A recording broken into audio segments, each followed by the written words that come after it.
જય માતાજી. ચાલો થોડો ડાયરો કરીએ. સવારનો સમય છે. મિત્રો, આજે આપણે સિદ્ધિ વિશે થોડી વાતો કરો. આપ શું માનો?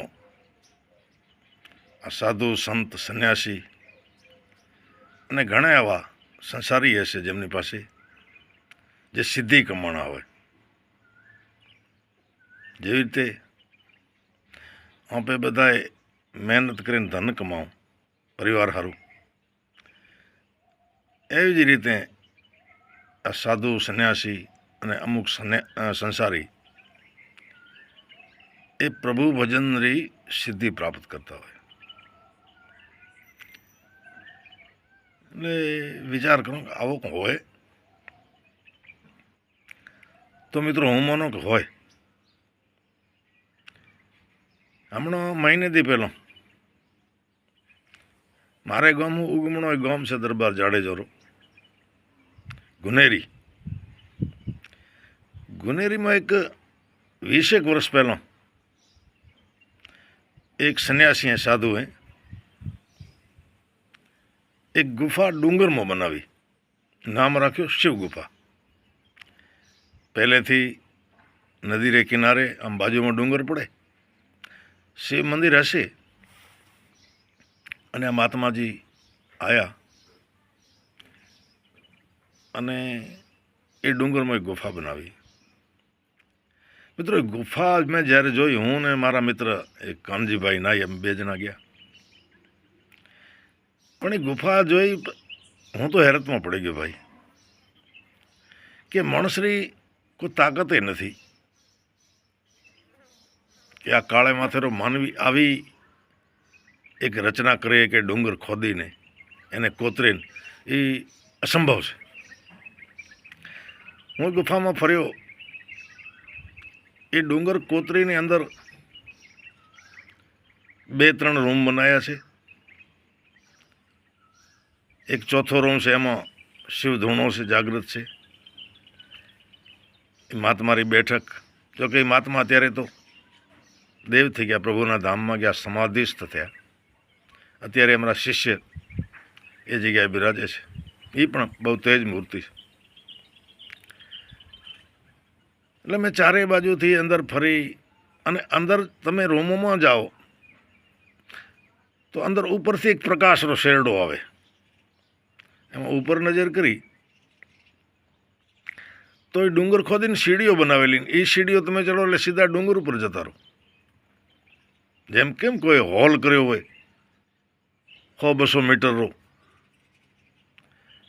એમ થાય કંઈ ખોદી લીધી હશે, આ ક્યારે બનાવી હશે. 2-4 ગુનેરી દરબારોને પૂછ્યું, દરબારો તમે આમાં કોઈ સાથ સહકાર મદદ આપી? તો કે ના કવિરાજ, અમે ગામ હું જરાક છેટી ગુફા છે, મહાત્મા રહેતા, પણ અમે દિવસે જઈઓ જાઉં તો મહાત્મા બેઠા હોય, સત્સંગ કરો, ચાય પાણી પીઓ. અમે કોઈ કામ કરતા જોયા નથી, ખોદતા જોયા નથી. મિત્રો, હું એ ગુફારી આજુબાજુ ફર્યો, મેં તો આ બધી પથ્થર કોતર્યો છે તો એનો કાટમાળે કથે હશે ને. ઘણો બધો હું ફર્યો, ધ્યાન રાખ્યો બહુ, પણ મને કથે દેખે એમ ના આવ્યો. પાછા ગામવાળા કે અમે કોઈ દી છીણી કે હથોડી મંગાવતા નથી જોયા. છીણીની આપણે ધાર કરાવવાનો ને પાનો કરાવવાનો, એ કોઈ દી કરાવતો જોયો નથી. અમે કોઈ મદદ કરી નથી. આ કેવી રીતે બન્યો છે? પછી મિત્રો મને એક ઝવેરચંદ મેઘાણીના પુસ્તક સૌરાષ્ટ્રની રસધારામાં ધૂંધલીનાથનો પ્રસંગ મેં વાંચ્યો. તો જ્યારે ધૂંધલીનાથને ક્રોધ આવ્યો, પોતાના શિષ્યને કીધો કે જા ચેતવ, એટલે આજનો જે ઘુમલી, એ વખતે કોઈ પાટણ નગરી હશે, અને પોતાની સિદ્ધિ જે છે એ ખપરમાં હોમતા ગયા અને ઈશ્વરનું સ્મરણ કરતા ગયા, આવાહન કરતા ગયા. છેલ્લે ખપરને ઊંધો વળીને કીધું પટણ સબ ડટણ માયા સબ મીટી. અને ઝવેરચંદ લખે એમ કહે છે કે એ વખતે આ ભારત વર્ષમાં 84 પાટણ હતા, એ બધા ધરતીમાં ગરક થઈ ગયા, હમાઈ ગયા. અને એને અત્યારે જેને આપણે ધોળાવીરા, લોથલનો ટીંબો, અત્યારે પાકિસ્તાનમાં મોહનજો દરો, અને હજી કેટલાય ધરબાયેલા પડ્યા છે. એટલે એ સીધી ધૂંધલીનાથે જે છે એ ક્રોધમાં આવી અને પાટણનો નાશ કરવામાં વાપરી. અને આ મહાત્માએ આ શિવસ્થાન બનાવવા માટે કદાચ વાપરી હોય એવો મને લાગ્યો.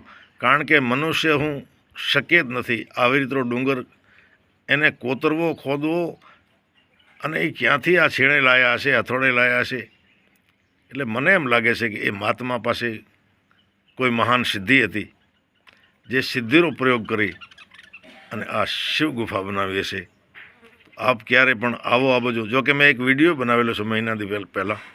વિડીયો સારો નથી બન્યો, પણ એમાં ઘાટી ઘાટી તમને ગુફા દેખાશે, એની કામગીરી દેખાશે.